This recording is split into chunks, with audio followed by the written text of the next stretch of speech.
Salut les amis, on se retrouve aujourd'hui pour l'épisode numéro 808 de l'After Zap Image. On va débuter avec une date importante dans la jeune carrière de Kylian Mbappé. C'était il y a 2 ans, jour pour jour. On est au Parc des Princes, le PSG affronte l'Olympique Lyonnais et Kylian Mbappé va réaliser un exploit incroyable. Il va inscrire un quadruplé en l'espace de 13 minutes. Je pense que tout le monde se souvient de ce match entre le PSG et l'OL. Il me semble que ça s'était terminé sur un 5-0 et pourtant l'Olympique Lyonnais avait fait une très très belle première période. Ensuite on continue évidemment avec le résultat de l'équipe de France qui affrontait hier la sélection ukrainienne d'Andriy Shevchenko. Les Bleus s'imposent 7-1 face à l'Ukraine. Pour ceux qui veulent beaucoup plus d'infos et tout simplement un avis détaillé sur chaque joueur durant ce match, n'hésitez pas à aller check le débrief que j'ai fait sur la chaîne. Vous le voyez juste au-dessus de moi. Les buteurs pour l'équipe de France, on a Eduardo Camavinga, évidemment son premier but avec les Bleus, un doublé aussi pour Olivier Giroud, un but pour Corentin Tolisso, un but pour Kylian Mbappé et un but pour Antoine Griezmann en toute fin de match. À noter que Mike Maignan est entré lors de la seconde mi-temps. Il a remplacé Steve Mandanda qui était touché en première période. C'était évidemment la première sélection pour Mike Maignan avec l'équipe de France qui a fait une deuxième mi-temps solide. Il ne peut rien sur le but magnifique de la sélection ukrainienne. On l'a vu vraiment très très rassurant et très sûr de lui. Il parle beaucoup avec sa défense, Mike Maignan.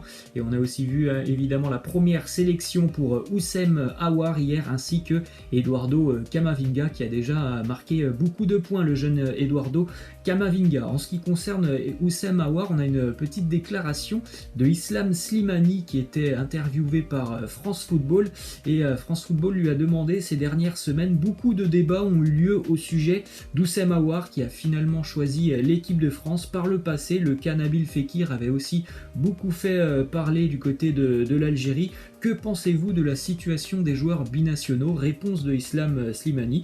Oussem Aouar a fait un choix personnel, cela ne veut pas dire qu'il n'aime pas l'Algérie. Footballistiquement, en tout cas, il a choisi la France. Il ne faut plus parler de lui en tant qu'Algérien, évidemment, sur le plan du football. J'ai envie de dire aux Algériens d'arrêter de courir derrière des joueurs qui ne veulent pas venir en sélection. Respectez-vous un peu. Voilà, réponse claire de Islam Slimani qui aimerait tout simplement que les supporters, mais aussi les médias algériens se concentrent sur la sélection actuelle des Fennecs et ne parlent pas des joueurs qui ne viendront pas, tout simplement. On continue avec deux petites infos sur le match entre le Portugal et l'Espagne. Ça s'est terminé sur un 0-0. À noter que du côté de la sélection espagnole, Sergio Ramos entre encore un peu plus dans l'histoire de l'Aurora. Il vient de dépasser Iker Casillas en minutes jouées sous le maillot de l'Aurora. Sergio Ramos qui a dépassé ce record à la 87e minute de ce match face au Portugal. C'est donc le joueur qui a le plus porté le maillot de l'Espagne au cours de l'histoire de la sélection espagnole. Et autre petite info, hier on a enfin pu voir Adama Traoré sous le maillot de la sélection espagnole. D'ailleurs, le sélectionneur de l'Espagne a été ravi de sa première sélection et de son apport sur le terrain. Ensuite, on enchaîne avec quelques résultats sur les matchs de la veille. À noter la victoire de l'Italie face à la Moldavie 6-0, la victoire du Mexique aux Pays-Bas 1-0 sur un penalty de Raúl Jiménez. C'était d'ailleurs la première pour Frank De Boer qui a remplacé Ronald Koeman. Victoire pour la Pologne face à la Finlande 5-1. Victoire de la Croatie face à la Suisse 2-1, c'était en Suisse. Et puis à noter aussi le match nul entre l'Allemagne et la Turquie. 3-3. On enchaîne avec quelques infos du côté de la Ligue 1. Premièrement, on prend la direction de Marseille avec une double déclaration de la nouvelle recrue Mickaël Cuisance qui nous dit: mon modèle depuis tout petit, c'est Zinedine Zidane. Il fait rêver tout le peuple français. Je m'inspire de lui comme d'autres joueurs. Mais ma première référence, c'est Zizou. Et évidemment, ça va faire plaisir aux supporters de l'Olympique de Marseille. Ensuite, autre déclaration de Mickaël Cuisance qui dit qu'il est tout de suite prêt à jouer, qu'il est apte à aider l'Olympique de Marseille dès le prochain match en Ligue 1.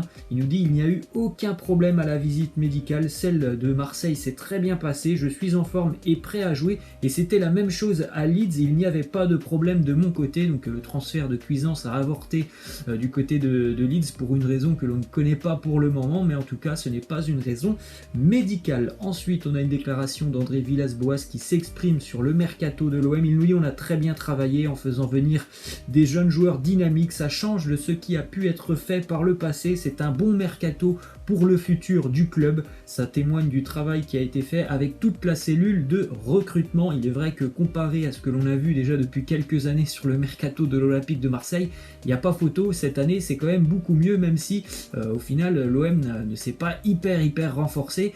L'OM n'a pas pris de risques sur des transferts comme celui de Mitroglou il y a quelques années où ils avaient posé énormément d'argent.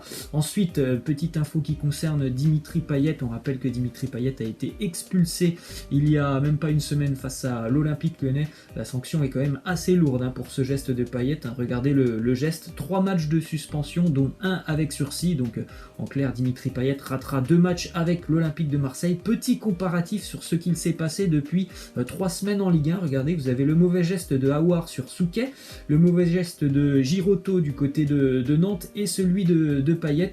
Et bien le problème c'est qu'on n'a pas les mêmes sanctions. Payet, lui, c'est 3 matchs de suspension. Pour Aouar et Giroto, c'était seulement un match. Et vous avez aussi le geste abominable de André Di Maria sur Dimitri Payet. Ça, c'était seulement carton jaune. Donc c'est un petit peu bizarre quand même pour Dimitri Payet d'être autant lourdement sanctionné alors que d'autres joueurs qui ont commis le même geste ont simplement pris un match de suspension. On enchaîne avec une déclaration de Jean-Michel Aulas qui répond à la question: est-ce que l'effectif de l'OL est équilibré? Il nous dit: c'est Johnny qui l'a voulu de cette manière, Rudy aussi.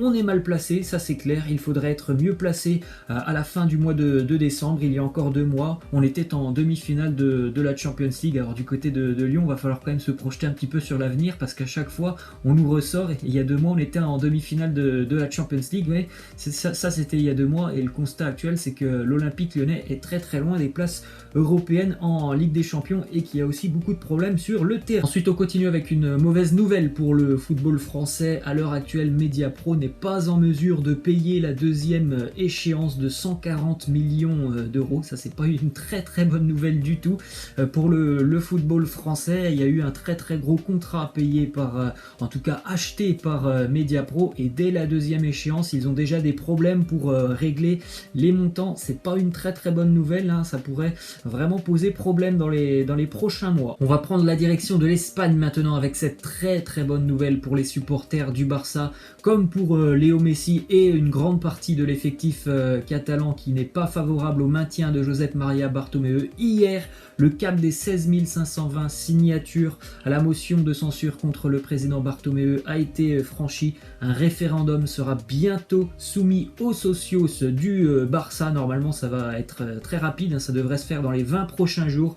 Et donc, Bartomeu et sa direction seront contraints de démissionner si au moins 2 tiers des socios qui vont voter, eh bien, votent tout simplement son départ. Donc, on sera très vite fixé, mais normalement, on est quand même en train de vivre les dernières heures de l'ère Bartomeu du côté de Barcelone. Direction l'Angleterre maintenant avec cette info qui concerne les Gunners de Mikel Arteta qui sont engagés cette année en Europa League, et Mesut Özil et Socrates sont écartés de cette liste pour jouer l'Europa League. C'est quand même assez dur ce que traverse Mesut Özil notamment. Ensuite du côté de Manchester United, petite info qui concerne Edinson Cavani, actuellement en quatorzaine puisqu'il vient tout juste d'arriver en Angleterre.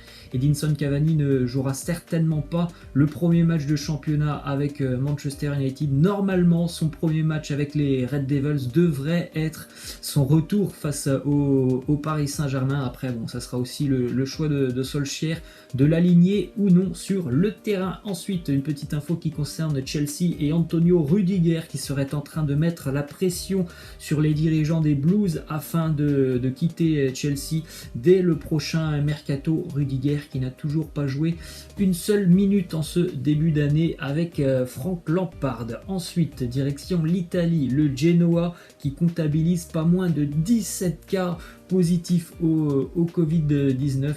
Évidemment, c'est un bilan très lourd pour l'effectif du Genoa. Direction les Pays-Bas maintenant avec cette info qui concerne l'Ajax Amsterdam qui a refusé à ses internationaux africains de rejoindre leur sélection respective afin d'éviter une quarantaine à leur retour. On parle de Zakaria Labiad, Masraoui, Mohamed Kudus ainsi que Lassina Traoré. Ça peut se comprendre en même temps, il y a beaucoup de de problèmes liés au Covid. Alors certes, l'Afrique n'est pas beaucoup touchée, mais le problème pour l'Ajax, c'est que lorsque les joueurs vont en Afrique, s'ils reviennent, il y aura un délai de 14 jours, ils ne pourront pas donc s'entraîner ni jouer avec l'Ajax Amsterdam. Et l'Ajax, c'est quand même l'employeur, c'est celui qui paye les joueurs, donc au final, c'est lui qui va prendre les décisions pour ses joueurs. Ensuite, une petite info qui concerne l'ancien footballeur tchécoslovaque Antonin Panenka, qui est inventeur du geste, de la Panenka. Il se trouve hospitalisé en soins intensifs après avoir été contaminé par le Covid-19. On espère qu'il pourra s'en sortir. Et on va terminer les amis avec cette info qui concerne la Coupe du Monde 2022. Les éliminatoires de la zone Amérique du Sud débutent ce soir dans la nuit donc de jeudi à vendredi. Donc s'il y a des couches tard, n'hésitez pas à regarder ces matchs qui sont toujours sympas à suivre. On aura notamment Uruguay-Chili, Paraguay-Pérou et l'Argentine de Léo Messi face à l'Équateur. Voilà les amis, c'est la fin de cet After Zap Image. Je vous laisse et je vous dis à la prochaine. Ciao.